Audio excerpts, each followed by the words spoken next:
There is a hidden force inside every human being, quietly steering emotions, words, and even the way they see the world, yet almost no one realizes it is there. That force is called the ego. From the moment a person learns to say, mine, the ego begins to form, taking root in the mind like a subtle shadow. It makes people believe they are what they own, their status, their name, the stories they tell about themselves. But deep within the stillness of the soul, there is a faint calling, the call of truth. The ego is not born with a human being. It is fed through every experience, every compliment, every fear of being forgotten. When a child looks into a mirror and, for the first time, recognizes the reflection as me, the seed of ego begins to sprout. From there, it grows along with the desire to be special, to be acknowledged, to be loved under certain conditions. Yet strangely, the older a person gets, the farther they drift from their true nature. They chase the image the ego has built and believe that image is who I am, while the soul stands quietly outside, simply observing. Look deeply into moments of pride, anger, jealousy, or hurt. Are those your true self? Or is it the ego reacting to protect an illusion of me? When someone feels offended, the pain does not come from the soul. It comes from an ego that feels threatened. It fears being small, losing value, not being seen. And so people fight, argue, and justify themselves, all to protect a fragile image that never truly existed. You may have thought the ego is something evil that must be destroyed, but it is not. The ego is only a tool. The problem is not that it exists, but that people over-identify with it. When they believe the ego is me, they forget the one who is watching, the silent presence behind every thought. That presence is the true essence, pure, untouched by names, roles, or memories. In the modern world, the ego is more empowered than ever. Social media has become fertile ground for it to swell, with every photo and every like laying another brick in the structure of a false self. People compare, judge, and crave being more visible than others, but the more they try to prove their worth, the farther they drift from inner peace. Imagine a moment when there is nothing to prove, nothing to defend, nothing you need to be right about, only presence. In that moment, you feel a strange freedom, as if the weight of thousands of years has been lifted.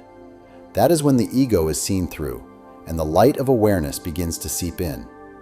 The ego cannot survive under the light of attention. It lives on unconsciousness, on you not noticing that it is in control. Once you observe it, without judging it, without trying to force it away, simply seeing it clearly, the ego begins to melt, just as darkness cannot stand when light appears. But that journey is not easy. The ego is cunning. It can wear a spiritual mask, making you believe you are more advanced or more awakened than others. It can pretend to be humble just to be admired for that humility. It can even use the idea of egolessness to feed itself. That is why recognizing the ego is not a one-time act, but a continuous process of awakening. Whenever the thought arises, I feel offended, pause and ask, who is offended? When you crave being seen, ask, who needs to be recognized? These questions are not meant to be answered by the intellect, but to pierce through the illusion and touch the stillness within. In that stillness, the ego has no power. The truth about the ego is not found in destroying it, but in seeing how it operates in every moment of daily life, in how you speak, how you react, how you think about yourself. And only when you see it clearly do you begin to step across the threshold into freedom. When a person begins to see the ego, something strange happens. The world seems to change, but in truth, it is their way of seeing the world that is transforming. What once made them angry now passes like a light breeze. Praise and criticism no longer throw their heart off balance, because they realize it is all the ego's game, the game of affirmation and rejection, of I'm right, they're wrong.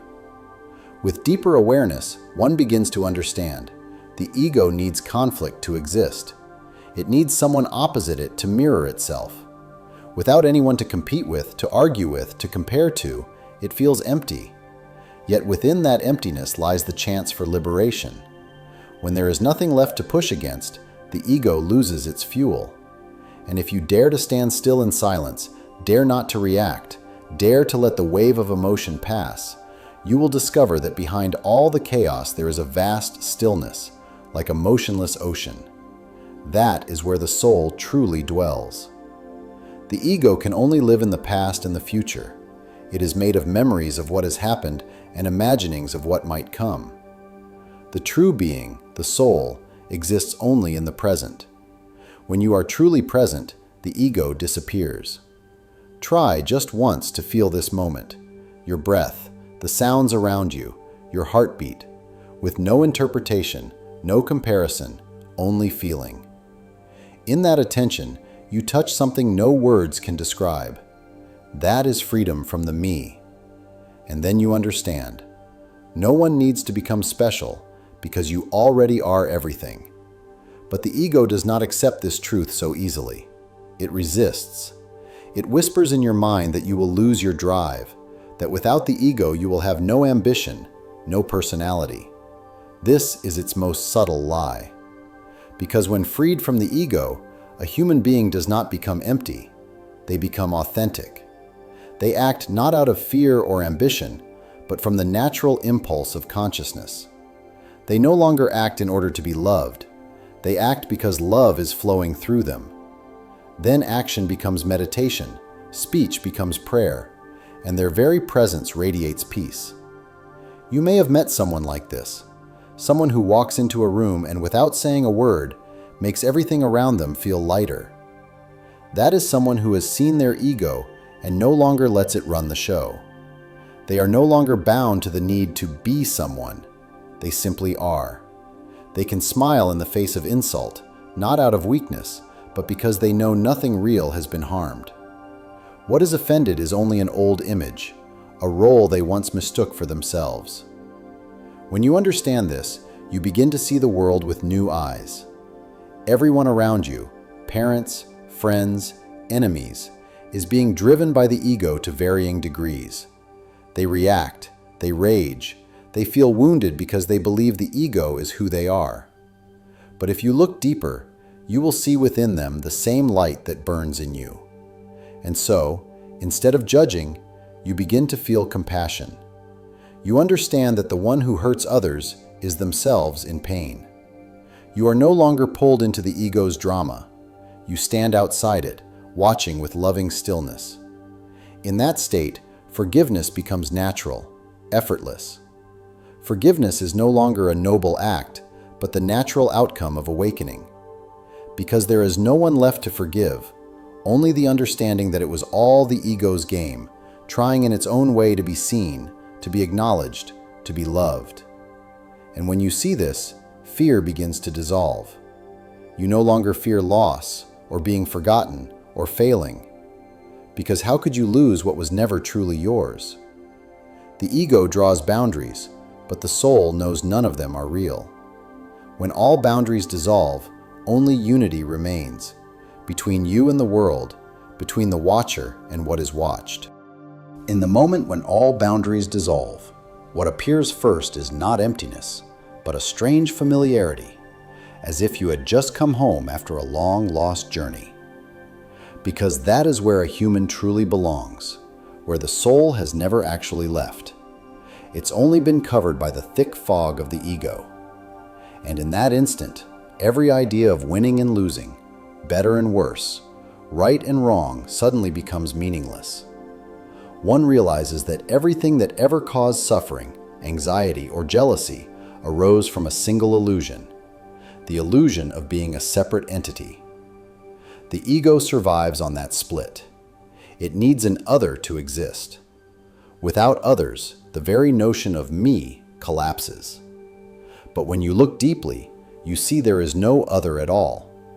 Every soul is a drop of water in the same ocean of consciousness. When a single drop sees its true nature, it understands there has never been separation, only different shapes of the same essence. The world begins to change color. You see the sacred in the most ordinary things. Light passing through leaves, the breath of a child, a drop of water falling from the roof. Everything holds the energy of life, and you feel it not through thought, but through pure presence. In that moment, the ego loses its grip. It may still whisper, still try to pull you back with thoughts like, "Am I enlightened now?" or "I'm better than before." But you recognize that as nothing more than a thin layer of surface waves. Beneath them, the ocean is still. You no longer need to fight the ego, because fighting is how it stays alive. You only need to see it and smile. Like sunlight shining through clouds, you don't have to chase the clouds away. You only have to realize the sun was never gone. From that point on, a person lives in a completely different way. They no longer set goals to prove themselves, but to express the natural potential of the soul. They no longer love to fill a void, but because love is their very nature. Creativity is no longer effort. It is the free flow of life energy. And in every action, even the smallest, there is awareness. When you wash the dishes, sweep the floor, or walk down the street, you can feel life moving through you. Everything becomes part of meditation. There is no longer a split between the spiritual and the everyday. The truth about the ego doesn't make life distant or detached. It makes everything more vividly alive. When I is no longer in the way, you begin to see the beauty of each moment. You don't have to try to be happy, because happiness becomes your natural state. But the ego never disappears completely. It returns in the moments you lose awareness. It whispers in many voices, sometimes as praise, sometimes as fear. And there is nothing wrong with that. Awakening is not about killing the ego. It is about learning to live with it in awareness.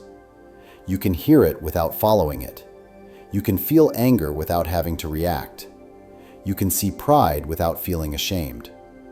When you see the ego without identifying with it, you have already risen above it.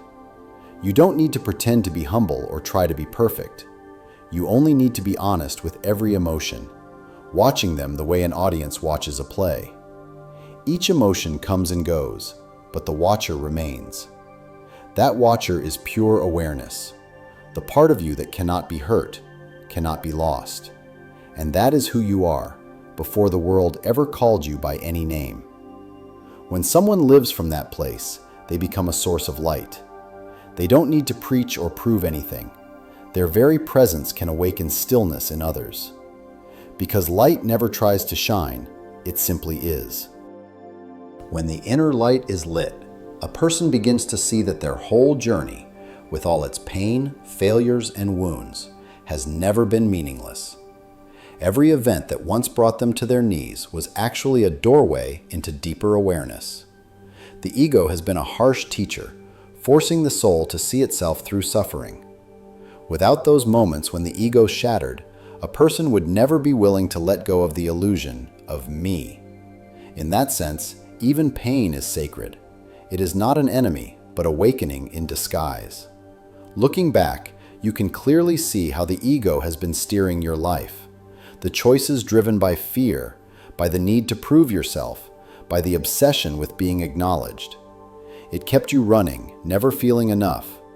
But in awakening, you realize there is nothing to attain, because nothing has ever been missing. Everything you sought outside has always been inside. And the paradox is, when you stop chasing, what you truly need begins to come naturally. Not because you control it, but because you have come into harmony with the flow of life. The ego creates resistance. The soul moves with the current. When resistance drops, everything unfolds in the most natural way.